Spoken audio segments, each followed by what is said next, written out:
Welcome back, my computer duders, to a very special October episode of whatever the fuck show this is.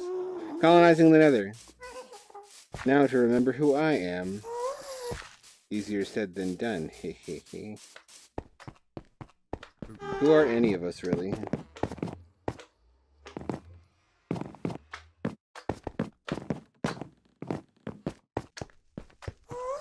Especially Hank Aronson. Who is that?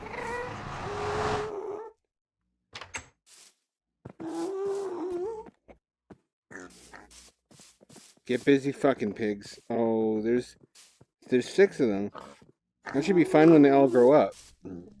They'll be having sex with their children, though. I guess that's unavoidable. I mean, this is like a slightly nicer Mississippi. So that's just how things go around here. You know when you're taking a piss, and no matter what you do, a little bit of piss like gets shaken down your leg, down your pant leg.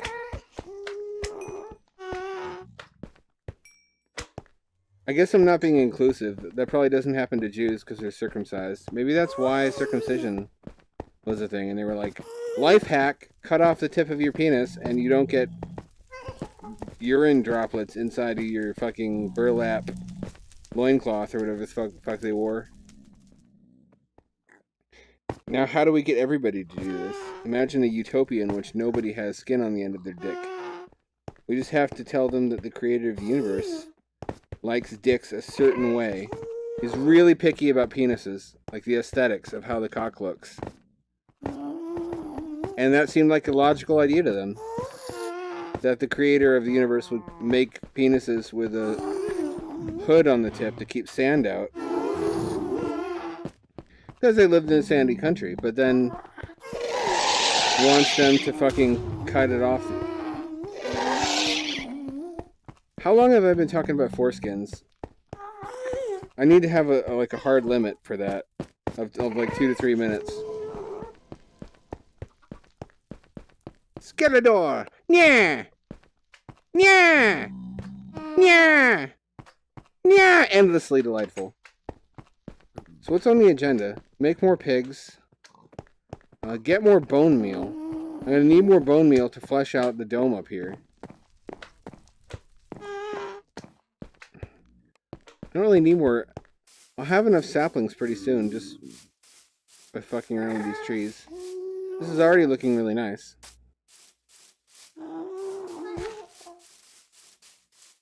One does not simply just get bone meal. I wish that big ugly cobblestone tunnel was I wish whoever built that had a sense of aesthetics and wasn't just going for pure utility. I sound like Steve Jobs. Somebody shoot me. This is how it happens. This is how the transformation begins.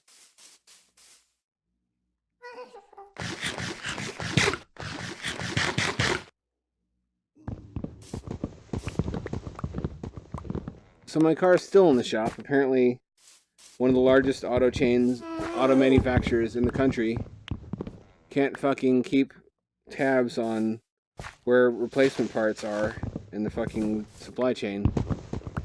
Which I find hard to believe, but I don't really have a choice in it. Oh, that feel, though, of jealousy. When you see other people who have the same cars you do, but different colors, and you start to get intrigued by those other colors, and like, what if I had... But you gotta commit, dude. You have to commit and never look back.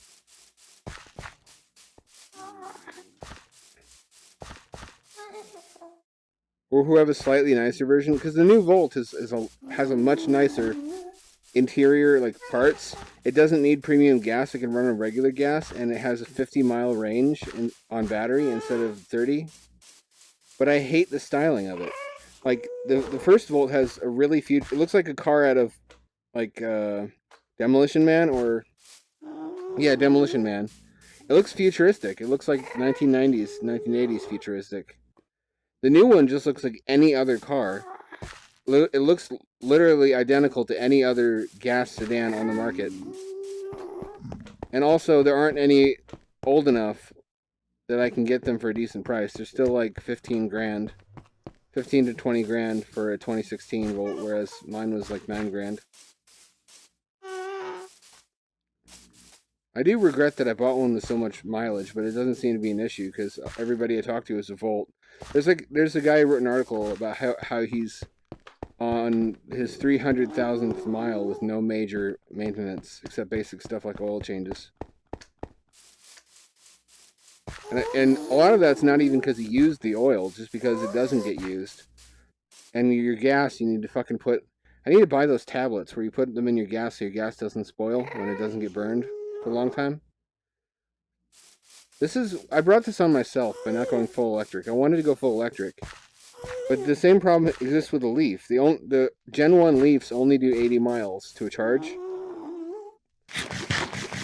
And the Gen 2 Leafs, will do an honest 100 to 110 miles, but there aren't any old enough that the price is reasonable. Like Gen 1 Leafs are about 8 or 9 grand, and Gen 2 Leafs are like 12 grand. And I've already spent enough of my cryptocurrency earnings. I want to keep enough of it in cryptocurrency that I can benefit from, market surges. If I cash all of it out, then I'm out of the game. And it has been a lucrative game so far, let me tell you. I guess I just did. Look at them down there. They don't know they're in hell. They're just piggies in a little artificial environment that makes them feel like life is okay and beautiful when in fact they're in hell. A metaphor for all of our lives.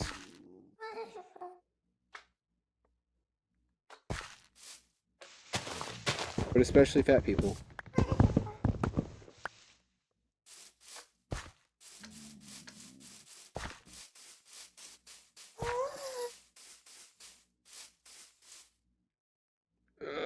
Come on. Happen faster.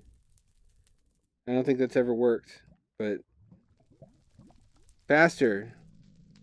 Oh, there's one, but I don't want to destroy any blocks to get at it, because if I destroy the blocks, I don't get the fucking saplings from them. I'm really harvesting saplings, not wood. I usually don't get the chance to harvest anything but any saplings in the underwater colony, because what I grow trees for there is not the wood. Mostly I need relatively wood compared to the leaf blocks. I have to harvest the leaf blocks with my scissors, and that doesn't leave behind any saplings, which means sometimes there have been times where I did not farm sustainably, and I had to go to shore and just completely pillage, just chop the leaves off of every tree, and I left the shoreline looking horrible with all these tree trunks, but no leaves. And it's like, yeah, that was me, if you're wondering. I did that. I'm like the bad guy from Fern Gully. Except I do it in order to improve other places. I don't just do it to destroy the overworld. Well, maybe I should. Maybe that could be my supervillain motive. Yeah, I shall destroy the overworld. Wait, that's Skeletor. I can't use his voice. That's right, you can't. It's in my contract. You have to pay me royalties. A nickel for every nya. Okay, that was one nya. I owe you 5 cents.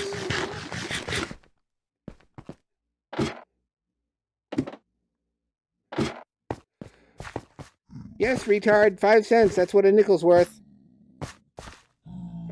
That's already looking good. It's looking... I'm glad I built that there. That was a good choice of a module to put there. It takes up exactly the right amount of room to make maximal use of space. I didn't even know if that would really fit, but it was exactly... Get the fuck off of here. You know, the nice thing is they can spawn... Those things can spawn on these blocks and on glass. They cannot spawn on flat tile. I don't know if they can spawn on soul sand or not. They cannot spawn on flat tile, so anywhere I have flat tile in the base, they can't spawn. I only rarely run into a pigman in here. What do you mean, those things? Well, the pigmen. You call them things? That's a microaggression, brah! Okay, yeah. That's another thing. Everything is a microaggression. It depends. It can be completely dependent upon subjective perception. If somebody is really sensitive and defensive, they can often perceive things as an attack on them that are not an attack. But the concept of microaggressions makes no provision for that. It just treats everybody's perception that they're being maligned as valid. Unless you're like a white guy, I don't think white guys can use it. It's specifically for use against white guys. Like everything else in the social justice lexicon. Like when you use their own language against them, that pisses them the fuck off.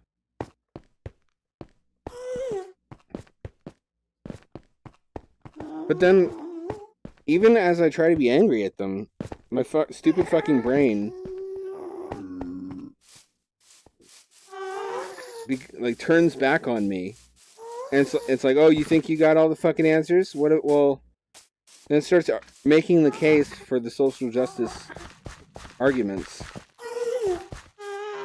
I do that with everything. Like if I try to have any firm opinion on anything, my brain revolts and picks apart my own opinions in searching for hypocrisy. And I've always done this because I've always been paranoid that my own arguments weren't strong, and if I don't pick them apart, my opponent will. And in the course, it's had the effect of making me seek out every possible angle on an issue. And even people who piss you off often have a lot of good arguments, is the maddening thing. Like, for example, one of the arguments against social justice is that, in fact, the institutional oppression you can prove is stuff like affirmative action, which makes it legal to discriminate against white people.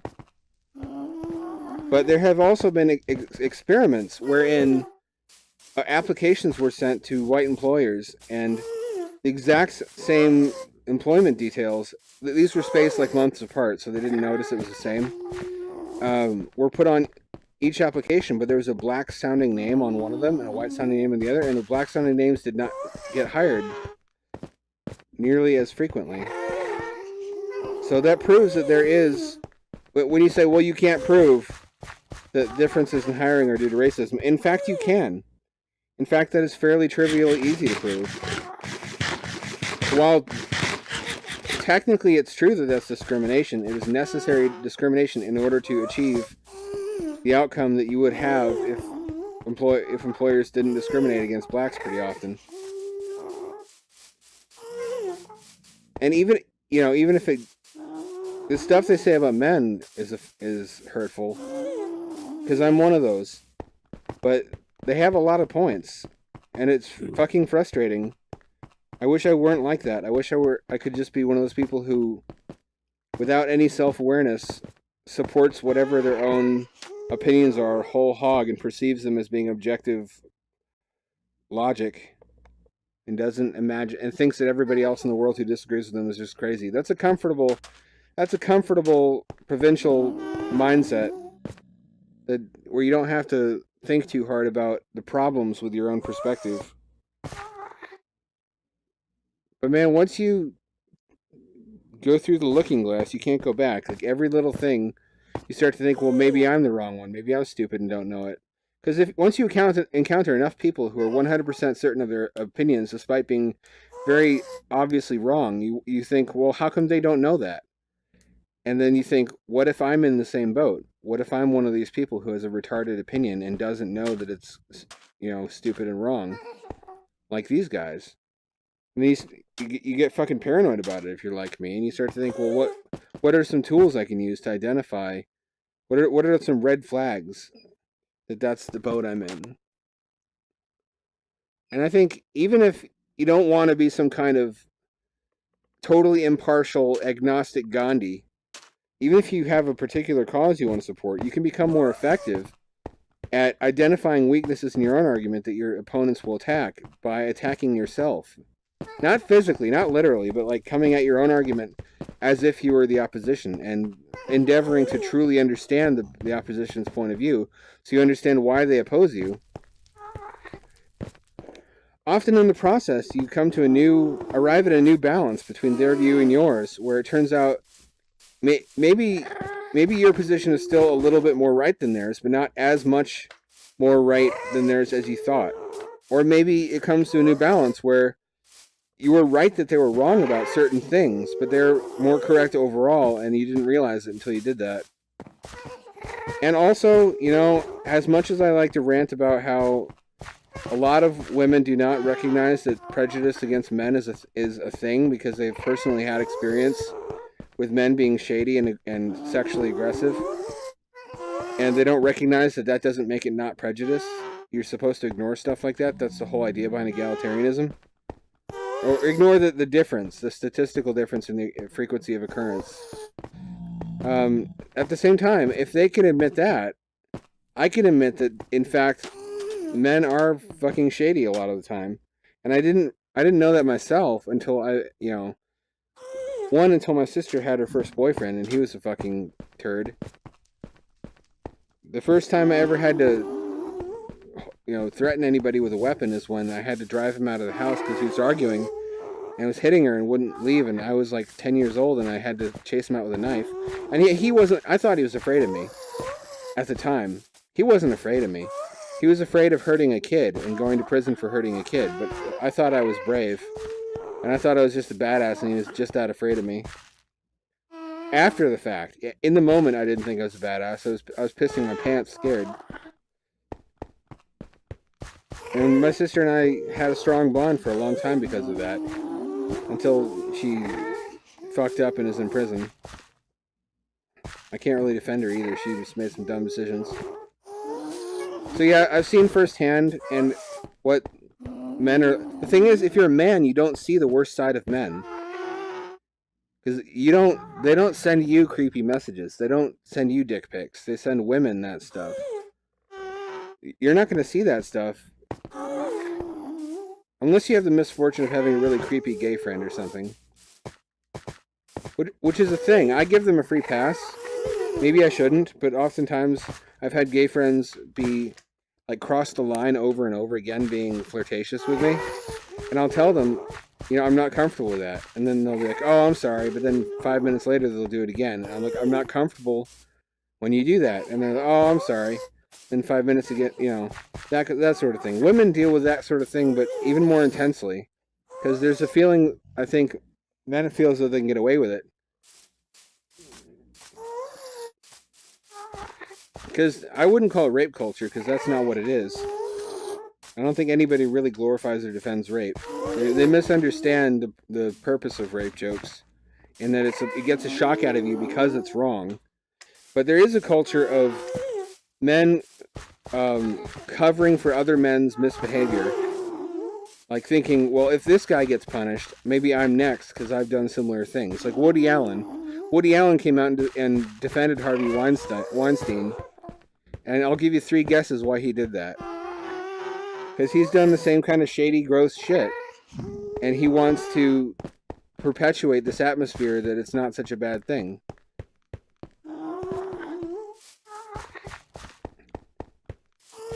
And it's easy to be mistaken for a fucking apologist for these guys if you object to men being generalized, because it sounds very similar. If you object when someone talks about these men committing most sex crime and men committing most murders, in the context of a discussion about somebody like Weinstein, people think, well, why are you choosing this moment to make this argument? Which is what happened recently to me. That fucking sucks. I can see why, though. Like, I can't be... Understanding your opponent's argument makes it impossible to be too angry at them, because you know why they think that, and they're usually not entirely wrong. This is a strange way to be. I don't think humans are meant to be this way. Don't ever eat mushrooms you find in the woods, otherwise you're going to wind up like this.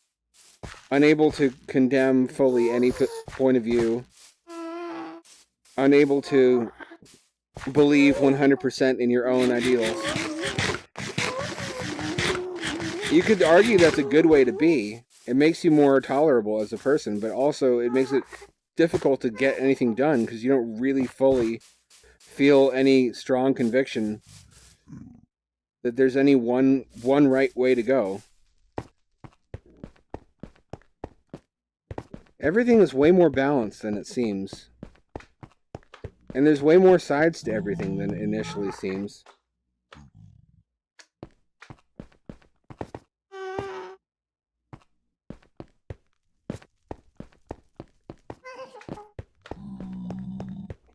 Like, an Another Nazi got punched recently, and everybody in the news was like, "Why is this controversial? It should be okay to murder anybody who's a Nazi." But today's Nazis are not the Nazis of the 1940s. They're keyboard virgins living in their mother's basements. And if you're the one who punches them every time, eventually they get the moral high ground. Like, if you hit somebody over and over and over, and they just because of their opinions, and they do nothing to defend themselves, eventually that's going to make you the bad guy. Maybe that's their game plan. There was an incident where, in response to Antifa violence being hit and having shit thrown at them, 3 Nazi protesters fired shots into a crowd, which probably set them back by a lot. But at the same time, if somebody punched me, I would shoot them. I understand there are very particular legal circumstances where it's permissible to shoot somebody, and still you're going to spend thousands of dollars clearing yourself in court. So honestly, that's why I don't own a gun, is because in this country there's no situation where you can use a gun where it doesn't destroy your finances, even if you're 100% right to use it. So I just don't bother. But at the same, if I did have one and somebody punched me in the face, you gonna tell me I can't shoot them? Why can they punch me but I can't shoot them? Even if I hit them, I'm still probably taking a fucking ride in the back of a cop car, which is asinine. You can't defend yourself in this country.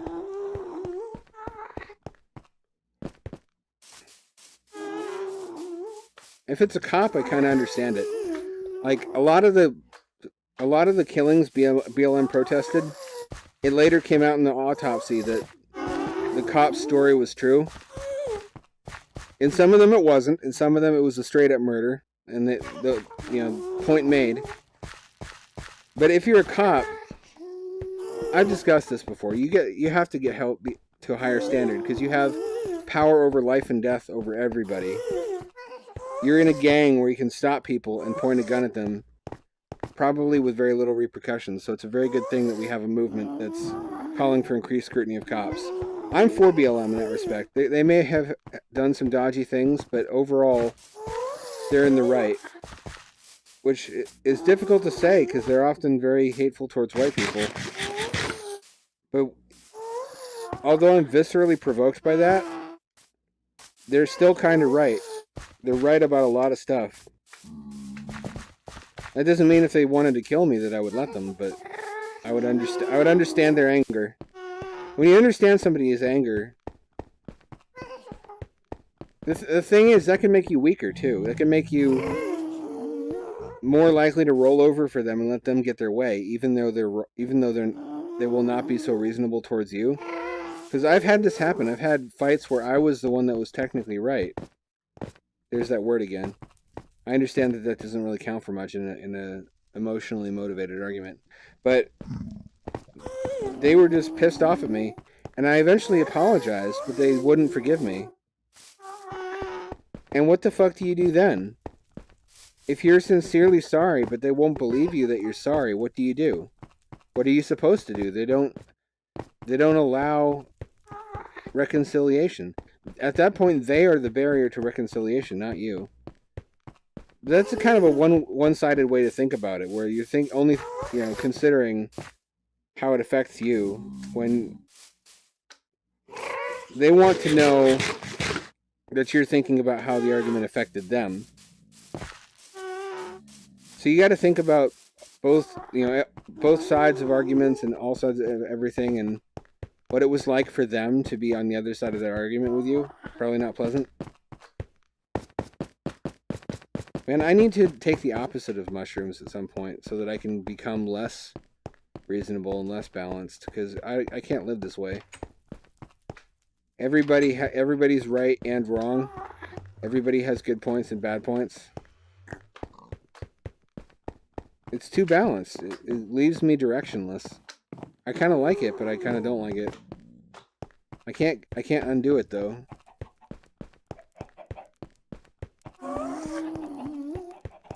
If it wasn't being used as a vehicle for people who hate white people, and a vehicle for women who are bitter and hateful towards men, I would be able to get on board 100%. You would see me with the stupid dyed hair and everything.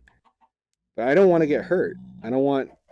And you might laugh at the concept, but people laughed at the Nazis. They were goofballs in stupid costumes before they got power. And then they started actually killing people that everybody assumed they were joking about killing.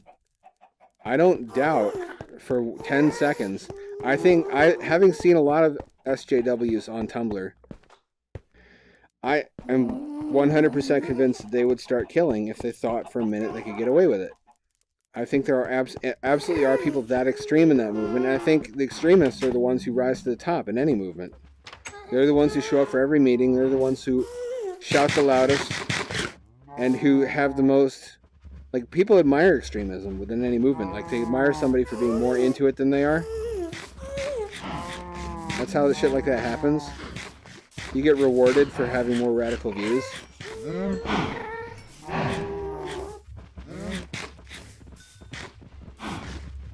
I guess mostly what I have against them is not even their ideology, because they're right about a lot of stuff. It's their behaviors. It's how they present themselves. A lot of that's the fact they're teenagers. But the other thing is they don't feel any guilt about lying. They don't often lie outright completely, but I have seen them deliberately exaggerate and misrepresent statements by opponents, and when confronted, they're like, "Who cares? It's the enemy. We should, whatever serves the interest of defeating these people is morally justified," and they just don't care. If it's somebody that they think is scum, just because of what that person believes, then they think it's okay to lie about them. The problem is that what if the initial offense was very small, but then some social justice warrior lies about it or exaggerates it, and that becomes the new baseline, and some social justice warrior hears that version and exaggerates it further, and it's like a game of telephone or retelling the story and exaggerating a little bit every time until the dude is Satan McHitler and he's being strung up and brutalized for something that initially was not actually that bad.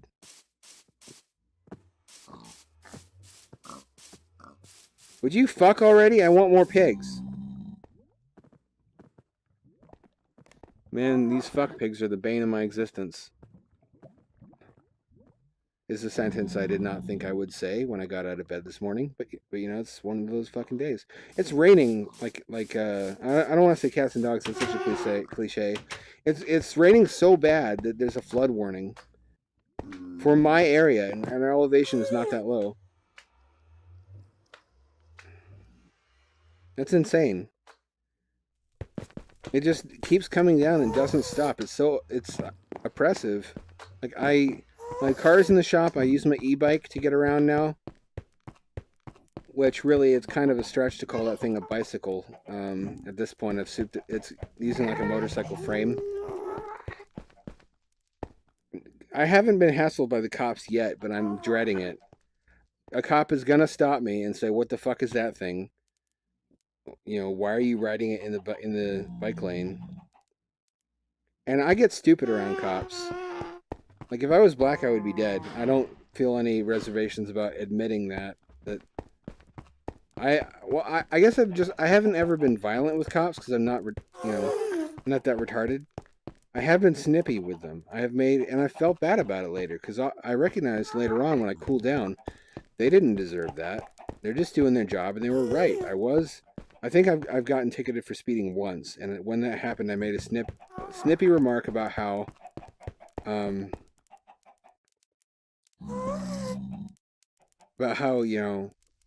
what was it? It was something like asking something to do with him calculating the speed using some kind of math, and then how quipping that he probably didn't learn that because he didn't go to college, because cops are typically hired deliberately from groups of people.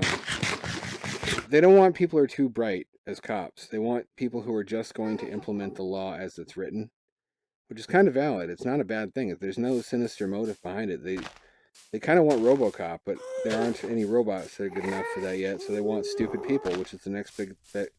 Somebody who's not going to editorialize on the law, who's just going to memorize the law and then enforce the law as it's written. So I totally understand the decision. And I was cruel. I was mean. That was a mean thing to say. That was a mean thing to say, and I regret it. But I don't know that guy's name. I can't track him down and apologize now. So I just feel the fool for having done that. And I feel bad about that stuff pretty often. You know, as much as I have cringe moments where I think about stuff I did like in 6th grade and cringe, I also have guilt moments where I remember times that I was unnecessarily rude. And sometimes I don't even realize I'm being rude at the time because I don't, the other person's state of mind doesn't occur to me. And they're just kind of like an external stimuli, like a cardboard cutout. And it's not that I don't have the ability to sonder, I think is the term, of realizing other people are real and self-aware in the same way you are. It's just diminished for me. It's delayed. Like I will realize like a week later, oh shit, I was a fucking dick to that person. And now I'll never find them to apologize. So I just have to get a handle on that shit before it happens, which is easier said than done. Easier said than done, but I do feel bad about it. I don't, because realize, you know, that's part of your lasting legacy is the impression you gave other people and whether or not you improved their life and made them happier or were a negative influence. Do you want your lasting influence as a human being to have been to make a bunch of strangers less happy? I don't. That's not who I am, or at least that's not who I want to be.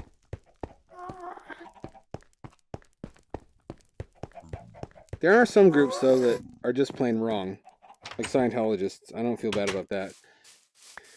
Although, if you read Dianetics, a lot of it's kooky, but there are some parts that are just good self-help advice. Some of it's stolen. Some of it's stolen from the army, actually. He stole a lot of exercises, mental and physical exercises from the army. He was he was in the Navy, I think. He worked aboard an aircraft carrier, I believe.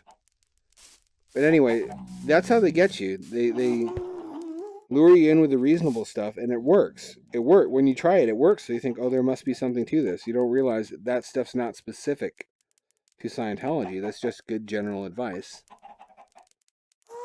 Look at this colony. I can't believe I built all this. You can see the whole thing from here. Almost.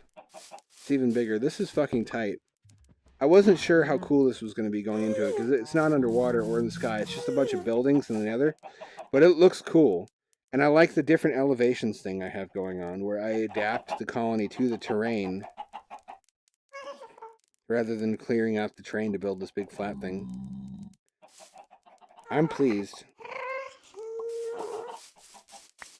My nipples are erect, but then when are they not? And like 3 new hairs sprouted on my chest. Huey, Dewey, and Louie. I'm gently caressing them now.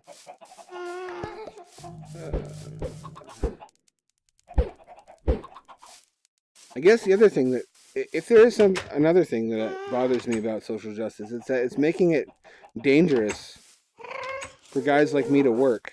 Like, I don't have, when I make inappropriate jokes, I don't do that to hurt anybody. You can't, there is no such thing as a joke, almost, that's any good, that's actually funny, that is not offensive to somebody. There's got to be a punchline, and the punchline is always going to be at somebody or something's expense. And there's such a variety of people and views in the world. Somebody somewhere is going to be upset by it, no matter what. And they might, you know, it's just that everybody thinks that what they're upset by is the only thing that matters. And if somebody else is upset by something crazy, oh, that's just a crazy person. Don't listen to them. But they all will fucking attack you. So you kind of have to be as bland as possible. You have to be like a Family Circus.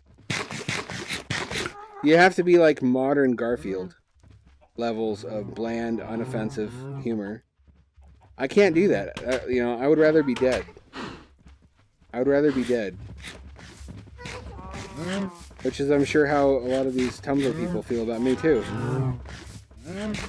That's cool. I mean, they can't reach me. As long as they're more than 30 miles away, their mobility scooter battery won't get them here. And probably they would run out of chicken nuggets, like their little basket on the front full of chicken nuggets would run out even before that, like by mile 10 or 20. And then their tumblies would get the rumblies, and they'd have to turn back and charge at the nearest McDonald's. So I'm safe, as long as I'm not within the 30-mile radius of one of these people.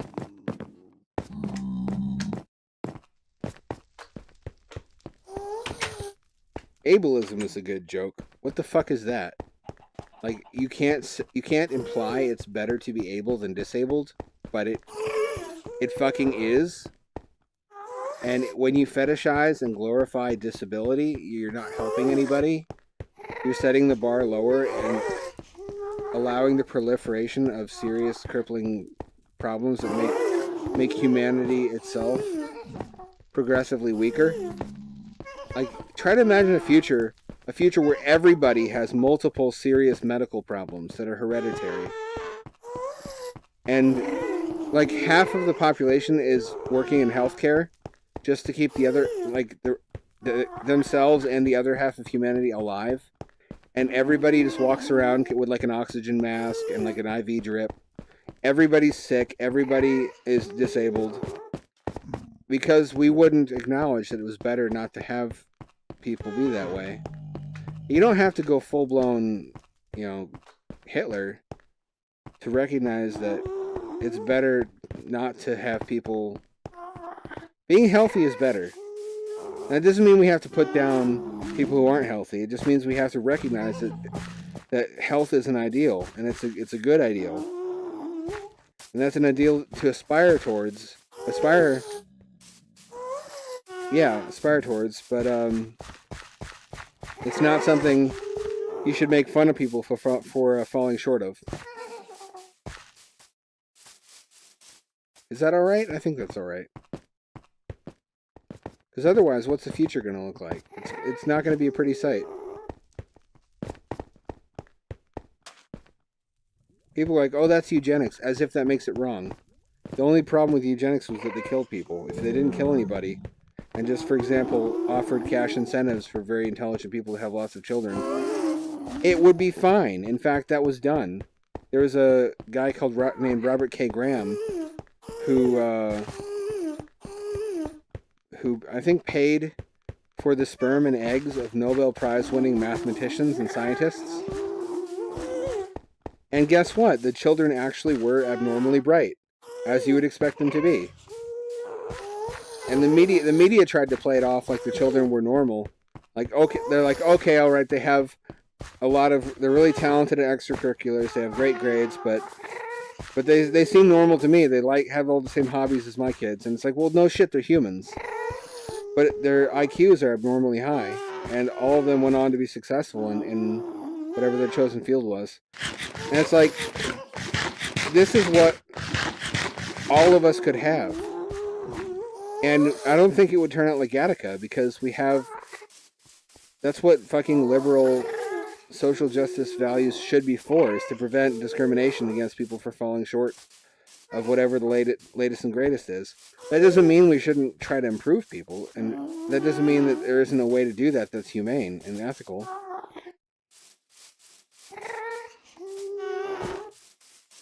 I would like to meet one of these people who was born out of this program, this Nobel Prize breeding program, basically, and put them in front of somebody who says they should never have been born, they shouldn't exist, and that their existence is offensive.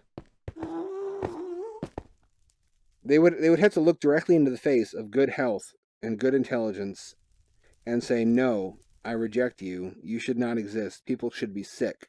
I want children to be born sick and have problems their whole lives because that's more humane. It doesn't make sense. It doesn't fucking make sense. I think that's why Planned Parenthood persists. In large part, it is a eugenics program. That's what a lot of hardcore Christians point out as a criticism, that they collect sperm and eggs only from donors who are very healthy and intelligent. But that's a completely passive thing. They don't punish anybody. They don't restrict anybody. They just offer as a service quality DNA for anybody who wants it. And in doing so, they furnish each generation with a certain number of very healthy and bright people. There's literally no downside to that. There's no downside.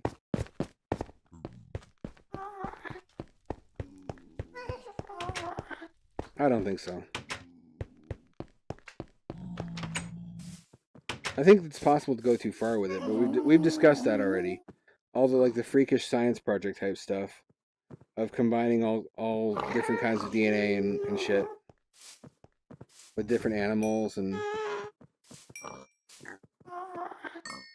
you almost can't prevent science from going too far, though, because if there's money to be made going too far, somebody will go too far.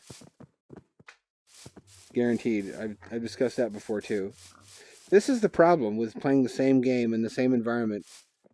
It's the same jokes over and over and the same discussions over and over, because there isn't any fresh environmental stimuli to make me have different thoughts. I need to move on to a different game pretty soon after this, but then I probably will, just because I've almost finished the colony. I just need a little bit more bone meal, which I still haven't gotten. In fact, I'm over time, so that's it for this episode. Hope you enjoyed me wandering around talking about bullshit. Stay tuned. Next time, I will continue to walk around and talk about additional bullshit that you don't care about. That's what you'll get, and you'll like it.